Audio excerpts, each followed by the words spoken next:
اب تھوڑی بات اور بھی سن لیجئے کہ کچھ اسباب ہوتے ہیں تنگ دستی کے، عموماً ہمارے اندر وہ عادتیں ہوتی ہیں اور ہم کہتے ہیں جی کہ تنگ دستی بہت ہے۔ ہمیں چاہیے کہ جن چیزوں سے تنگ دستی ہوتی ہے ان اعمال کو چھوڑ دیں۔ پہلا عمل، کھڑے ہو کر جوتے پہن کر ننگے سر کھانا کھانا۔ آج کل شادیوں میں، دعوتوں میں ایک عام سی بات ہے، جوتے پہنے ہوتے ہیں، ننگے سر ہوتے ہیں اور کھڑے ہو کے کھانا کھاتے ہیں۔ اس سے اللہ تعالیٰ رزق میں تنگی فرما دیتے ہیں۔ دوسری بات، بیت الخلاء میں باتیں کرنا۔ تیسری بات، مہمان کو بوجھ سمجھنا۔ چوتھی بات، ہاتھ دھوئے بغیر کھانا کھانا اور بسم اللہ پڑھے بغیر کھانا کھانا، اس سے رزق میں تنگی ہو جاتی ہے۔ پھر پانچویں بات، کھانا ختم ہو جائے تو کھانے کے برتن کو اچھی طرح صاف نہ کرنا، اس سے بھی رزق میں تنگی ہوتی ہے۔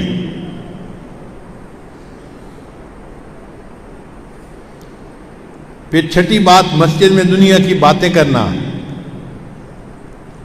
پھر ساتویں بات، مانگنے والے فقیر کو جھڑکنا۔ بھئی آپ کے پاس کچھ نہیں ہے دینے کے لیے تو محبت سے اس کو کہہ دے کہ بھائی آگے چلے جاؤ، جھڑکی نہ دیں۔ کئی لوگ اس فقیر غریب سمجھتے ہوئے اس کو جھڑکنا شروع کر دیتے ہیں، تجھے کہا نہیں، تو نے سنا نہیں، جاتا کیوں نہیں؟ تو فقیر کو جھڑکنے سے خود بندہ رزق کی تنگی میں مبتلا ہو جاتا ہے۔ پھر ساتواں عمل، مغرب کے بعد بلا عذر کے سو جانا۔ عشاء کے بعد سونا چاہیے۔ مغرب کے بعد اگر بیماری ہے یا عذر ہے تو اور بات ہے، پھر اجازت ہے۔ اگر عذر نہیں تو مغرب کے بعد سونے کی عادت ہی بنانی چاہیے۔ پھر 10واں عمل جس سے رزق تنگ ہو جاتا ہے، بغیر عذر کے نماز قضا کر دینا۔ فجر نہیں پڑھتے، ظہر نہیں پڑھتے، عصر نہیں پڑھتے، مغرب نہیں پڑھتے، باتوں میں لگے رہے، نماز قضا ہو گئی۔ پھر 11واں عمل جس سے رزق میں تنگی آتی ہے، جھوٹ بولنا۔ اور آج کل تو جھوٹ بولنے کی ابتدا ماں باپ بچے سے ہی کر دیتے ہیں۔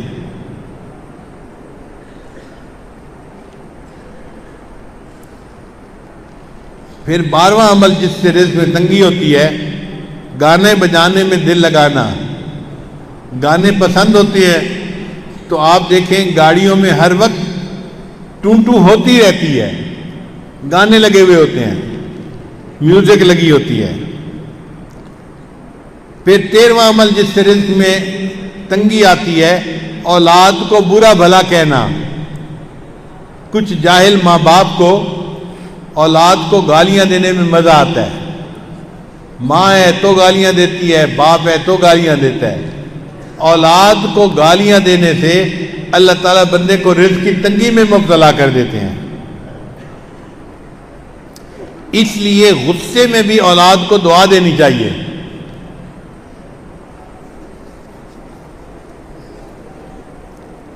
چنانچہ ایک صاحب اپنا واقعہ سنانے لگے کہ میں بہت شرارتی تھا اور گھر والوں کو میں نے تنگ کیا ہوا تھا۔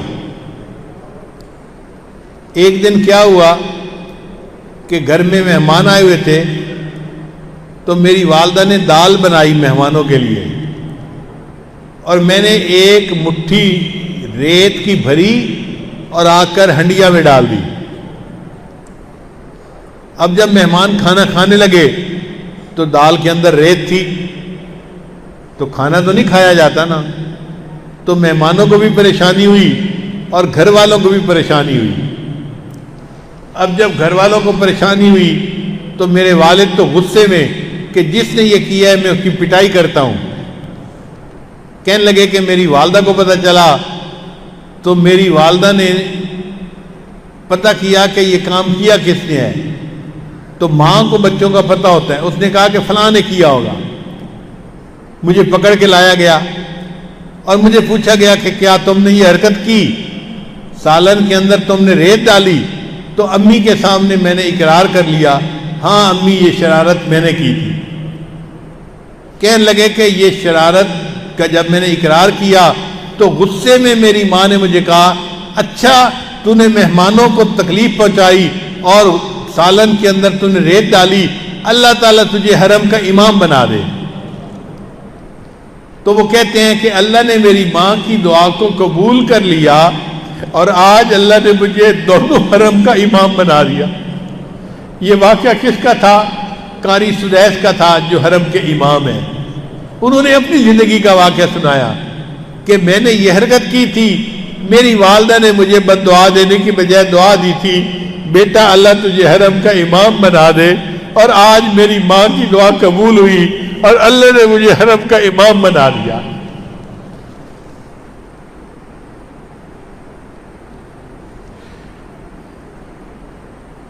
پھر 14واں عمل، قرآن پاک کو بے وضو ہاتھ لگانا۔ بعض لوگ قرآن مجید کی بے حرمتی کرتے ہیں، وضو کے ساتھ ہاتھ لگانا چاہیے، وہ بے وضو بھی ہاتھ لگا لیتے ہیں۔ تو بے وضو ہاتھ لگانے سے اللہ تعالیٰ رزق میں تنگی پیدا فرما دیتے ہیں۔ 15واں عمل، غیر محرم کو بے دھڑک دیکھنا۔ بعض نوجوان سمجھتے ہیں کہ ہوتا تو کچھ نہیں، تو غیر محرم کو دیکھو مزے اڑاؤ۔ تو غیر محرم کو دیکھنے سے اللہ تعالیٰ بندے کو رزق کی تنگی میں مبتلا فرما دیتے ہیں۔ اور 16واں عمل جس سے کہ اللہ تعالیٰ رزق کو تنگ کر دیتے ہیں، اپنے اہل خانہ کے ساتھ ہر وقت لڑتے رہنا۔ یہ گناہ آج کے دور میں عام ہو گیا ہے۔ جس گھر میں دیکھو خامد بیوی پہ برس رہا ہے اور بیوی بھی چپ نہیں کرتی، آگے سے کوئی نہ کوئی جواب دیتی رہتی ہے، اس نوک جھونک کے بدلے اللہ تعالیٰ رزق کی تنگی میں مبتلا کر دیتے ہیں۔